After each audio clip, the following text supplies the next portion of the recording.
Oi gente, tudo bem? Eu sou a Ana Andrade, esse é o canal Geek Inbox e hoje, primeiro vídeo de 2019, eu vou abrir com um fenômeno chamado Bird Box.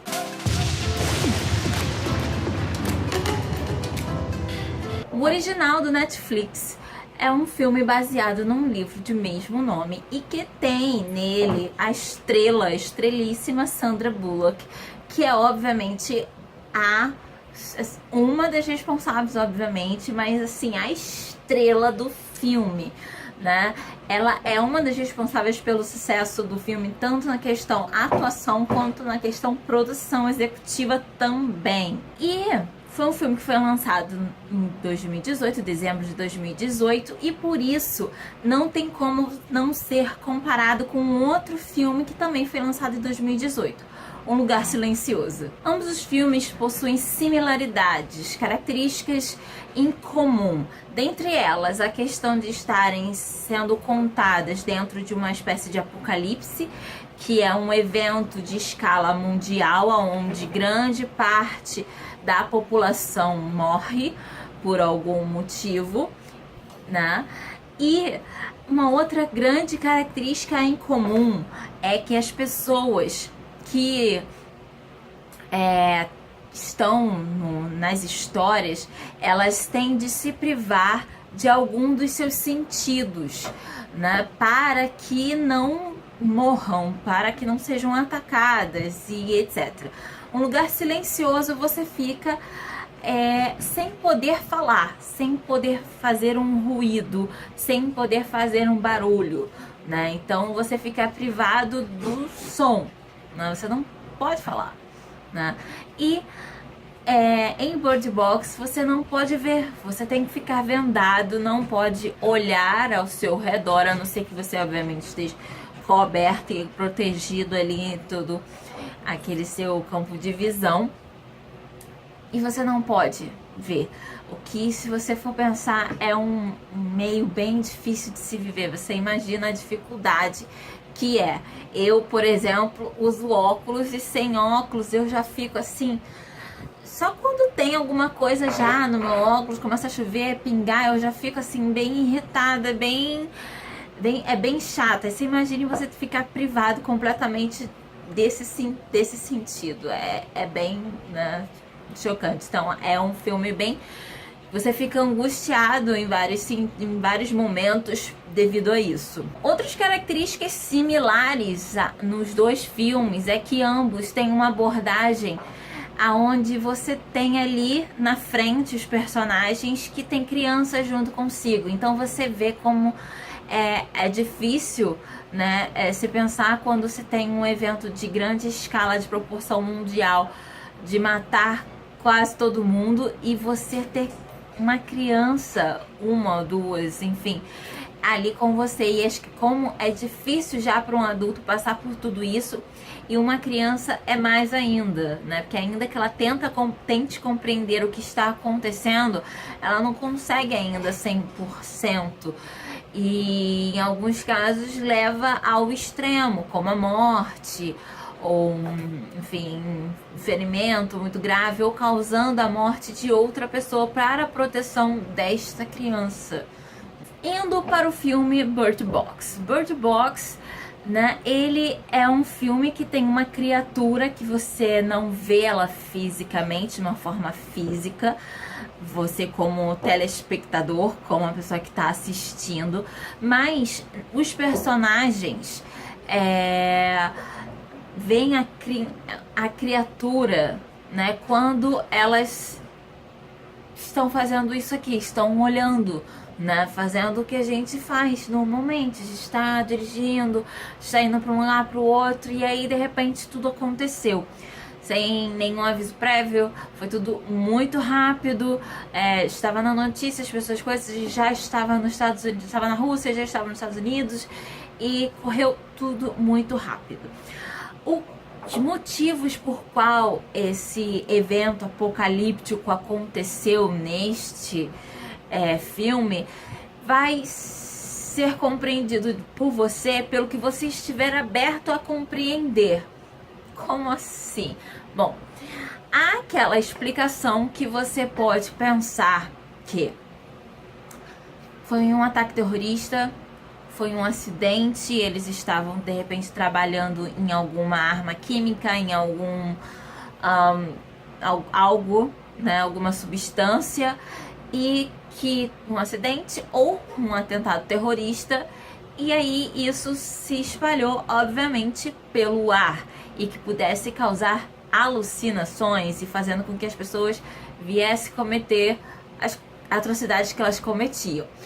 Você assistiu Bird Box, você sabe o que elas fazem, o que é essa, né, essa ideia da criatura dentro do filme faz com as pessoas. A outra ideia do que possa significar tudo aquilo em Bird Box é que na realidade é uma mensagem subliminar, é uma mensagem do filme quanto ao grande mal do século, que é a depressão. Atualizando vocês aqui muito rapidamente para vocês assim absorverem porque falam que depressão é o grande mal do século. Ano que vem, 2020, que antes era algo assim, um futuro distante que a gente pensava, mas não, já está ali à porta. Vai ser um ano em que os estudos dizem que em 2020 a depressão será a doença mais incapacitante da face da Terra. Então, por essa perspectiva psicológica, análise psicológica do filme, a gente tem essa leitura de que o monstro é a depressão, né? Que faz com que você encare, que você veja os seus maiores medos. Então, no filme, eles tornam meio que físico, tentam trazer aquilo que se passa no psicológico para o físico, para que seja visível ao público algumas das características dessa doença. E você percebe isso quando tem essa figura do monstro invisível que é capaz de transformar qualquer pessoa ali em um suicida. A doença, que é o monstro, ele continua sendo invisível, mas as consequências, o que ela causa é bem visível. Uma deles é o fato principal, que é a questão da pessoa ir lá e fazer algo que leve à sua própria morte. O filme tem uns elementos que dão base a esta teoria, digamos assim. Um deles é uma cena em que os pássaros obviamente estão fazendo muito barulho e você vê o vento, as folhas se movimentando, mas ao mesmo tempo que elas se movimentam devido ao vento, elas também murcham, né? Então é um símbolo bastante de quando aquilo se aproxima, tudo meio que morre, murcha, fica sem graça, fica sem vida. E tem também um paralelo de quem assiste Harry Potter, por exemplo. Acontece algo muito parecido em Harry Potter e o Prisioneiro de Azkaban, onde é apresentado os personagens dos Dementadores, que são a personificação dos personagens, que é a depressão em si. A própria autora mesmo disse que ela escreveu, eles são a depressão. E aí, trazendo exemplos também da questão do que acontece na vida real e que é pontuado no filme de uma forma, obviamente, dentro da história, para quando a grávida, né, ela tem um bebê e logo em seguida ela comete o ato, que pode ser relacionado com a depressão pós-parto, por exemplo.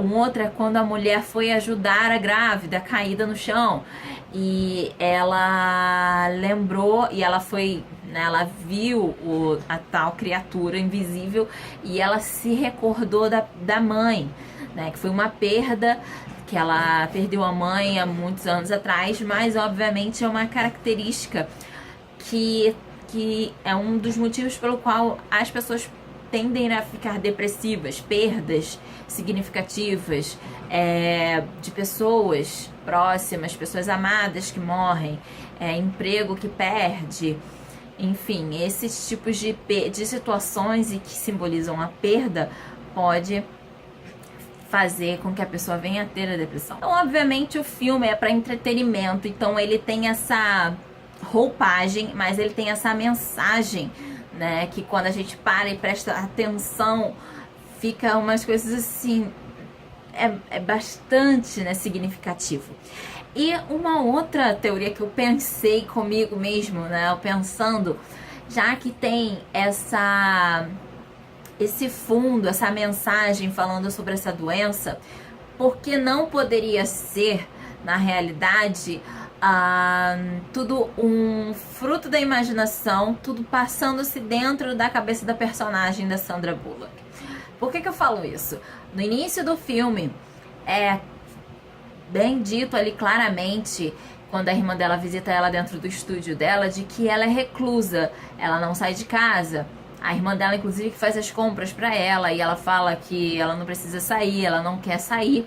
E outros fatores para que possa justificar essa teoria, essa minha teoria, é que sabe-se que a personagem sofreu grandes perdas ao longo da vida. Ela, na realidade, ela não teve uma base familiar estruturada, onde o pai nunca foi presente. Quando ele era presente, ele era terrível, muito cruel com as meninas. A mãe também não era uma boa mãe, já que elas falam que se a mãe delas fosse uma égua, seria melhor, elas teriam sido cuidadas, né? E também tem a questão de que ela está grávida e ela está, obviamente, sozinha. Ela perdeu a pessoa, se separou, enfim, da pessoa com quem ela estava tendo um relacionamento e veio a ficar grávida. E ela está, inclusive, na dúvida com relação àquela gestação, se ela de repente fica com a criança ou não. Então pode ser também uma possível depressão ali, né, pós-parto, parir, enfim. Então tem essa teoria aí que eu deixo para vocês, e eu peço para que vocês comentem aqui, falem a sua opinião, o que você achou do filme, comparando também com um Lugar Silencioso. E falando para vocês agora algo mais leve, né? Como eu falei no início, o filme foi um fenômeno, né? Ele foi um fenômeno tão grande, que a Netflix, eles não têm um hábito de divulgar números de visualizações, etc. Raramente, em alguns momentos eles fazem, mas um número num geral. Às vezes é um comparativo das séries mais assistidas, mas não com muito números, né? Faz um ranking. Mas eles fizeram. Por quê? Porque foi algo muito estrondoso e significativo, né? Eles falaram que num período de 7 dias, mais de 45 milhões de contas assistiram ao filme Bird Box. Então isso é algo significativo, é algo assim, ó, né, que deixa a gente, que loucura. E realmente foi um fenômeno, porque as pessoas estão fazendo vídeo, Netflix inclusive está falando, recomendando para que não se faça o desafio do Bird Box, que eles não sabem quem foi que inventou, mas que para não fazer, porque é perigoso. Realmente, gente, é perigoso você sair por aí vendado, não rola, mesmo dentro de casa, não façam isso, né? E para finalizar, eu vou mostrar para vocês aí uma imagem, que é a imagem da criatura, que eles tinham um conceito de arte, chegaram até a criar maquiagem e tudo mais para o filme, mas que eles, na realidade, eles desistiram de usar. Eles preferiram deixar por conta da imaginação das pessoas, né, a ficar um monstro sem face, algo invisível. Até porque faz muito sentido. Você tem muito mais medo daquilo que você não vê, que não tem uma forma, né, do que aquilo que tem uma forma. Então, fica aí. E eu espero que vocês tenham gostado desse vídeo, que deem um like de vocês, que se não é inscrito no canal ainda, que se inscreva no canal. E me sigam lá nas redes sociais. Lá eu posto várias novidades desse mundo, os lançamentos dos filmes, quando sai pôster, quando sai trailer, enfim, os memes, vira e mexe de vez em quando. Uma programação semanal muito... Sim, se você gosta de zoeira e etc, tem lá no Instagram. Então, vai lá dar uma olhada e a gente se vê no próximo vídeo. Beijo e até!